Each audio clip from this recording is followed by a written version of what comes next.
तो यदि श्रवण अच्छा है तो मनन अवश्य होगा। मनन को प्रारंभ तो कर देगा, वो आग लगा देगा, तीली लगा देगा, आगे बढ़ा देगा, दीप से दीप जला देगा। यदि हम मनन नहीं कर रहे हैं तो एक विचार का बिंदु है कि श्रवण हमने ठीक किया है या नहीं है। तो श्रवण यदि मनन नहीं हो पा रहा है तो श्रवण अच्छे से करना है, और यदि हमने सुन लिया तो समय निकाल के हम मनन के लिए बैठेंगे, हम रुक नहीं सकते। जैसे कोई सूचना हमारे को कोई ऐसी विचित्र मिल जाए जो कि बहुत गंभीर हो, विचारणीय हो, सूचना हुई, श्रवण मात्र हुआ, चाहे घर परिवार की हो, कुछ भी हो, अच्छी बुरी, तो हम फिर सोचने लगते ही हैं, समय निकालते हैं, सब काम छोड़ करके भी सोचते हैं। तो श्रवण अच्छा हो, एकाग्रता से हो, और जितना हम कर पाए उसके बाद यदि अधिक प्रेरणा नहीं है तो भी समय निकाल के मनन के लिए अवश्य बैठेंगे,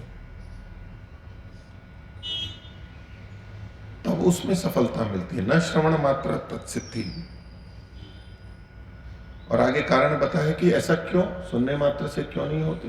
क्योंकि सुना है, अंदर संस्कार भी पड़ गया है, स्मृति भी आ रही है, तभी तो हम उसको बोल रहे हैं। यदि सुनी भी बात को, पढ़ी भी बात को हम बोल रहे हैं, इसका मतलब है उसका संस्कार अंदर पड़ा है, तभी तो उसके स्मृति आके हम वैसा का वैसा बोल पा रहे हैं। तो अंदर तो गया है, केवल ऐसा नहीं कि ऊपर ऊपर से चला गया और हमने कुछ भी ध्यान नहीं दिया। बोले अनादि वासनाया बलवत्वात्। ये जो बहुत बहुत पुराने समय से जो वासनाएं चली आ रही हैं हमारे मन में बनी हुई हैं, संसार वाली वासना, वो बहुत बलवान है। इसलिए इतने मात्र से सिद्धि नहीं होती कि हमने सुन लिया और बोल दिया या लिख दिया, इतने मात्र से नहीं हो पाती। वो बलवान है, उनके भी संस्कार पड़े हुए हैं अंदर। ये जो साधना है या मुक्ति का मार्ग है, ये दृष्ट साधनों से तो होता नहीं है, अदृष्ट साधनों से होता है। ये अदृष्ट साधन मन है, साधना का मुख्य बिंदु मन बुद्धि है, अंतःकरण है। और वहां हमारे पिछले जन्मों के भोगों के संस्कार पड़े हुए हैं। और जब हम कहते हैं भोगों के संस्कार हैं तो वो प्रत्यक्ष के, साक्षात्कार के संस्कार हैं। श्रवण, मनन, निधिध्यासन और साक्षात्कार, तो अनुभव होता है। तो भोगों का जिनका हमने अनुभव किया है और अविद्या से युक्त होकर के किया है, वो संस्कार बहुत बड़े हैं, बलवान है बहुत है। तो उसको यदि हमें क्षीण करना है तो उसकी तुलना में दूसरे बलवान संस्कार बनाने होंगे, दृढ़ करने होंगे। भोगों का निश्चय तो है हमारे को, तभी तो संसार भोगों की तरफ जाता रहता है। भले ही कितना कह लो कि इसमें दुख है, अधर्म में दुख है, अधर्म में हानि है, लेकिन फिर भी क्यों जा रहे हैं अधर्म की तरफ, असत्य की तरफ, भोगों की तरफ क्यों जा रहे हैं? उसका कारण क्या है? आत्मा मूलतः कोई भी अपनी हानि या दुख नहीं चाहता, कोई भी नहीं चाहता। लेकिन यदि फिर भी कोई हानि या दुख के मार्ग पर जा रहा है, इसका मतलब है कि वो दुख और हानि नहीं देख रहा है, वो उसमें लाभ ही देख रहा है। ये सब आत्माओं पे घटता है। तो इस संसार की प्रवृत्ति हमें बता रही है कि वो संस्कार कितने प्रबल हैं हमारे। क्यों हम इस बात को बार बार बोलते हैं? आध्यात्मिक व्यक्ति, धार्मिक व्यक्ति, और अपने प्रति एक खेद भी रहता है कि जी सुना तो बहुत है, पढ़ा तो बहुत है, लेकिन फिर भी हो नहीं पाता है, कर नहीं पाते हैं। फिर पता नहीं वो बात कहाँ चली जाती है, बिल्कुल भूल जाते हैं, कुछ और ही आ जाता है, कुछ और ही जैसे हम बन जाते हैं। क्यों ऐसा? तो उसका कारण है ये जो वासनाएं हैं लंबे समय से, उसके बहुत बलवान है, दृढ़ की हुई है हमने उसी तरह, और बार बार की हुई है, एक बार नहीं, सैकड़ों हजारों बार उसकी आवृत्तियां हुई हैं। न केवल उनके बारे में हमने सुना है, न केवल उनके बारे में विचारा है, हमने उनके अनुभव भी किए और वो ही हितकारी लगते हैं हमें। तो ये अनादि काल की जो वासना है वो बहुत बलवान है, इसलिए न श्रवण मात्रा तत्सिद्धि, सुनने मात्र से सिद्धि नहीं होगी। सुनने से संस्कार पड़ेगा लेकिन कम है अभी। तो उसकी तुलना में जो पीछे हमारे कुसंस्कार हैं, उसकी तुलना में हमें जो बलवान संस्कार बनाने, वो कैसे बनेंगे? तो उसका उपाय श्रवण के बाद में है मनन। फिर चर्वण करते हैं, उसका चबाते हैं, उसको अच्छे से चबाते हैं, अच्छे से विचार करते हैं, ऊहापोह करते हैं, बार बार करते हैं। नहीं तो एक बार सुनी हुई बात, 2 बार विचारी हुई बात भी ये तक भूल जाते हैं कि वो बात क्या थी, क्या विचार किया था। विचार किया हुआ भी यूं ही भूल जाते हैं। बार बार करना होता है, बार बार करना होता है, जब तक कि वो अनादि काल की वासनाएं दृढ़ हैं, वो क्षीण ना हो जाए। और उसकी कसौटी यही है कि वो संस्कार उभरेंगे नहीं फिर वो पिछली वासनाओं के। यदि हमारा अभी का श्रवण बार बार हुआ, फिर मनन हमने बार बार किया, निधिध्यासन किया, साक्षात्कार किया, तो अब जो बलवान कर दिए वो ऐसी ही स्थिति आ जाएगी कि दूसरे वासनाएं क्षीण रहेंगी, बढ़ नहीं पाएंगी उसकी तुलना में। तो ये जो मुक्ति प्राप्ति का मार्ग है, साधना का मार्ग है, वो आंतरिक साधनों पर अधिक निर्भर करता है। बाहर के वस्त्र, भोजन और चीजें, दया, परोपकार, ये भी काम करते हैं, लेकिन इनका अपना है, इनसे भी हमारे ऊपर संस्कार पड़ते हैं अच्छे। लेकिन अंदर ही अंदर जो हम विचार करते हैं, शांत और एकांत बैठ करके, अन्य चिंताओं से अलग होकर के, वो मनन होता है। अभी चलते फिरते कोई बात हम पूछते हैं, विचार कर लेते हैं, वो थोड़ा सा प्रभाव होता है। अच्छे से सात्विक रूप से, एकाग्रता से, एकांत में बैठ के और फिर बिंदुओं पर विचार किया जाता है। विचार के लिए ही वो समय लगाया जाता है। वो श्रवण, फिर उस मनन और फिर निधिध्यासन। निधिध्यासन का अभिप्राय उसमें वो आपको करके निश्चय कर लेना, निर्धारित कर लेना कि नहीं, ये ऐसा ही है। केवल विचार करते रहेंगे तो वो दृढ़ता नहीं आएगी।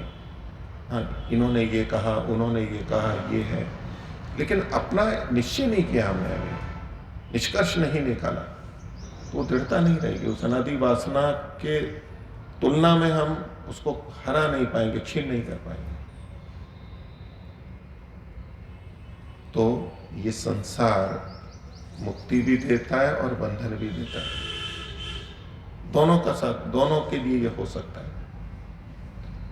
और मुक्ति का मार्ग इसमें यही है कि श्रवण भी करें अच्छी बातों का, मनन, निधिध्यासन करें और उसको फिर प्रत्यक्ष अनुभव करें कि अच्छा ऐसा है, संसार में दुख है तो है, संसार के भोगों में दुख है, ये प्रत्यक्ष अनुभव करना।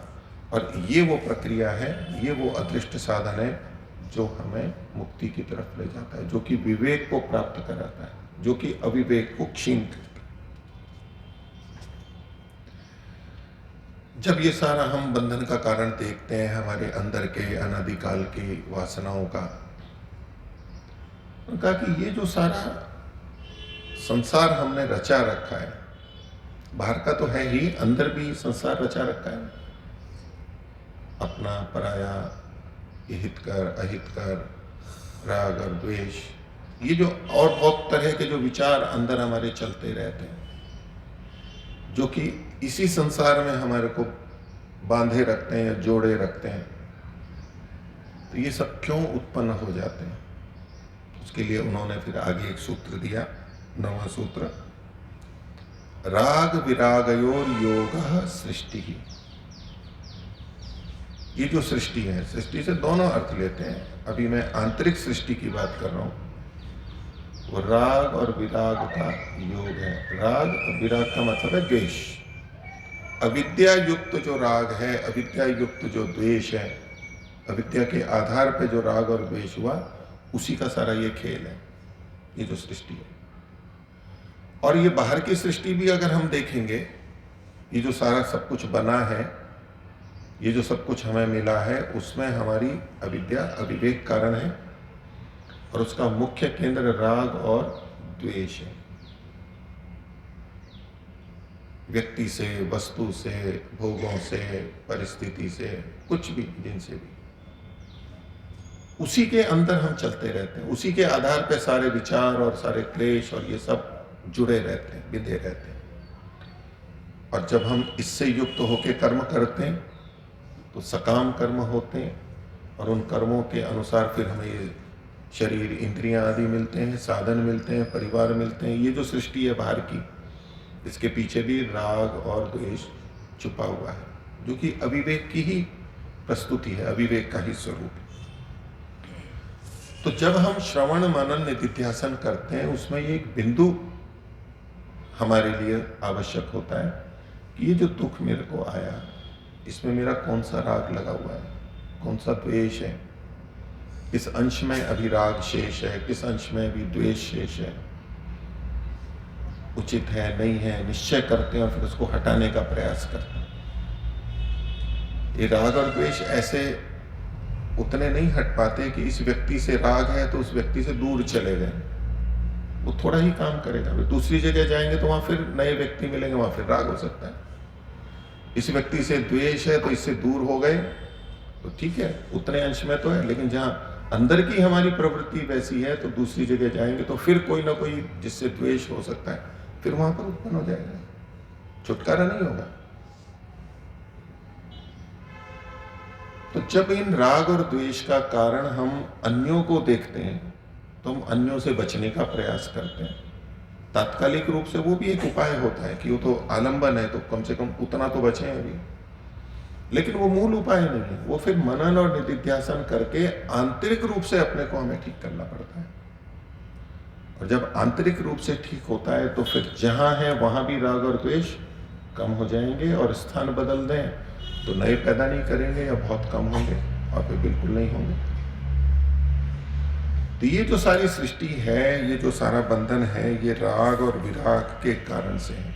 एक तरह से कहें ये अविवेक की ही प्रस्तुति है, तो भिन्न शब्दों में यहां पर कहा। तो मनन जब हम करते हैं तो अपने राग और द्वेष को देखते हैं, मेरा किसके प्रति राग है या बचा हुआ है और किसके प्रति द्वेष है, और जो जो हानिकारक चीजें हैं जिनके प्रति राग है अभी भी, उनको दूर किया जाता है, विवेक करते हैं, उनके प्रति वैराग्य होता है। और जो अच्छी बातें हैं जिनके प्रति अभी रुचि नहीं है तो क्यों नहीं है, उसका मनन करके उनके प्रति रुचि पैदा की जाती है। ये सारा का सारा आंतरिक रूप से होता है, और आंतरिक रूप से जब हम करते हैं तो इसमें सफलता मिलती जाती है। तो जब ये अनादि काल की वासनाओं, संस्कारों का प्रसंग आया, श्रवण मनन निधिध्यासन का आया, ये सब अंदर से हो रहा है। तो यह है विचार, इसे कहते हैं वृत्ति, मन के ज्ञानात्मक व्यापार, चिंतन मनन वृत्ति। तो यूं एक लगने लगेगा कि बंधन का कारण ये सब कुछ तो यही विचार ही है, वृत्ति ही है। तो उसकी तरफ आगे इन्होंने इसी दूसरे अध्याय में वृत्तियों के बारे में भी कहा, लगभग वैसे ही जैसे योग दर्शन में भी हमें सूत्र मिलते हैं। वहां अधिक विस्तार है, या संक्षेप उसका संकेत है। तो जैसे संसार मुक्ति को भी देने वाला होता है और बंधन को चलाए रखने वाला भी हो सकता है, वो अपने आप में वैसा नहीं है, हम कारण है। ऐसे ही जो अंदर की तरफ जाएंगे तो ये वृत्तियां हैं, ये ही वृत्तियां मुक्ति की तरफ भी ले जाने वाली होती हैं, और यही वृत्तियां बंधन में भी चलाते रहने वाली होती हैं।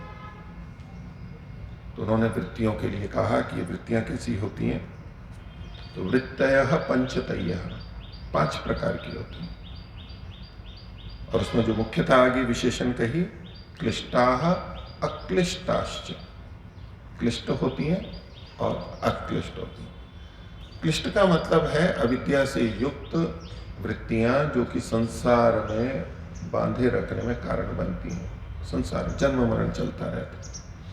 और अक्लिष्ट वृत्ति वो होती हैं जो विद्या से विवेक से युक्त होती हैं, जो कि मुक्ति की तरफ बढ़ाने वाली होती हैं, ईश्वर प्राप्ति की तरफ बढ़ाने वाली होती हैं, वो अक्लिष्ट वृत्ति होती है। तो वृत्तियां 2 प्रकार की होती हैं।